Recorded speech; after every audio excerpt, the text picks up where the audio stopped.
Hello বন্ধুরা, গরিব ঘরে রাজপুত্র নাটকের আসল ধামাকা শুরু হতে যাচ্ছে ৮ নম্বর এপিসোডে।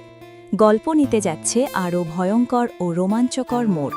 আমার প্রেডিকশন অনুযায়ী চলুন জেনে নিই আগামী পর্বে কি কি চমক অপেক্ষা করছে। পর্বের শুরুতেই আমরা দেখতে পাব অনিকের এক নতুন রূপ। যারা এতদিন তাকে গরিব বলে অবহেলা করেছে, পদে পদে অপমান করেছে, তাদের সবার মুখে ছাই দিয়ে অনিক তার আসল পাওয়ার দেখাতে শুরু করবে। এই পর্বে অফিসে একটা বড় ধরনের ক্রাইসিস তৈরি হবে, আর শত্রুরা ভাববে এবার বুঝি অনেক শেষ। কিন্তু না, এখানেই অনেক তার মাস্টার স্ট্রোকটি খেলবে। এমন একটা বুদ্ধি খাটবে সে, যে যারা তার বিরুদ্ধে ষড়যন্ত্র করেছিল তারা নিজেরাই নিজেদের পাতা ফাঁদে পা দেবে। এই পর্বে অনিকের ডায়লগ আর অ্যাটিটিউড জাস্ট আগুন হতে চলেছে। আপনারা দেখবেন শত্রুরা কিভাবে তার সামনে এসে মাথা নিচু করতে বাধ্য হয়। এবার আসি সম্পর্কের জায়গাটিতে।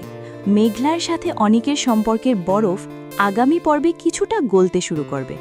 মেঘলা অবশেষে বুঝতে পারবে যে সে যাকে এতদিন ভুল বুঝেছে সেই অনিকই আসলে তার এবং তার পরিবারের সবচেয়ে বড় ঢাল। অনিকের করা স্যাক্রিফাইসগুলো যখন মেঘলার সামনে পরিষ্কার হয়ে আসবে, তখন সে নিজের ভুলের জন্য অনুতপ্ত হবে। কিন্তু প্রশ্ন হলো, মেঘলাকে এমন কিছু বলবে যা মেঘলাকে পুরোপুরি ভেঙে দেবে। এই ইমোশনাল কনফ্রন্টেশনটা ষষ্ঠ পর্বের অন্যতম সেরা একটা দৃশ্য হতে যাচ্ছে।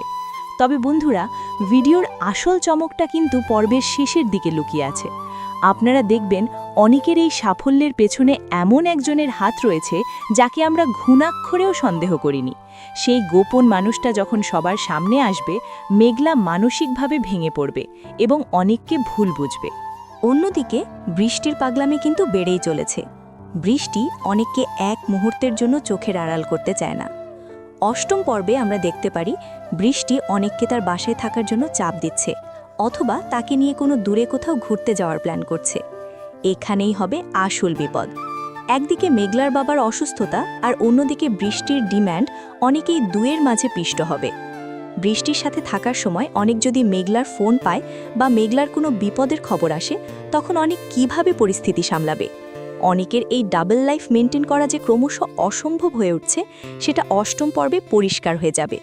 শুধু তাই নয়, শত্রুরা যখন দেখবে তারা অনিকের সাথে বুদ্ধিতে পেরে উঠছে না, তখন তারা অনিকের সবচেয়ে দুর্বল জায়গায় আঘাত করার চেষ্টা করবে। আর ঠিক সেই মুহূর্তেই এমন একটা অবিশ্বাস্য ঘটনা ঘটবে যার ফলে অনিকের জীবন আবার নতুন করে হুমকির মুখে পড়বে।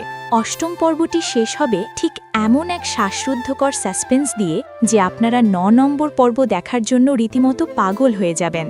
তো বন্ধুরা, আপনাদের কি মনে হয়, অনিক কি পারবে তার সব শত্রুদের চিরতরে শেষ করে নিজের জায়গা শক্ত করতে? আর মেঘলার সাথে কি তার সম্পর্ক আবার আগের মতো সুন্দর হবে? আপনাদের মতামত চটপট কমেন্ট করে জানিয়ে দিন। আমি আপনাদের সবার কমেন্ট পড়ব। ভিডিওটি ভালো লাগলে অবশ্যই একটি লাইক দেবেন। আর হ্যাঁ, নাটকের এমন এক্সক্লুসিভ সব আপডেট সবার আগে পেতে আমাদের চ্যানেলটি এখনই সাবস্ক্রাইব করে বেল আইকনটি বাজিয়ে রাখুন। আজকের মতো এখানেই বিদায় নিচ্ছি। দেখা হবে পরের ভিডিওতে। ভালো থাকবেন সবাই।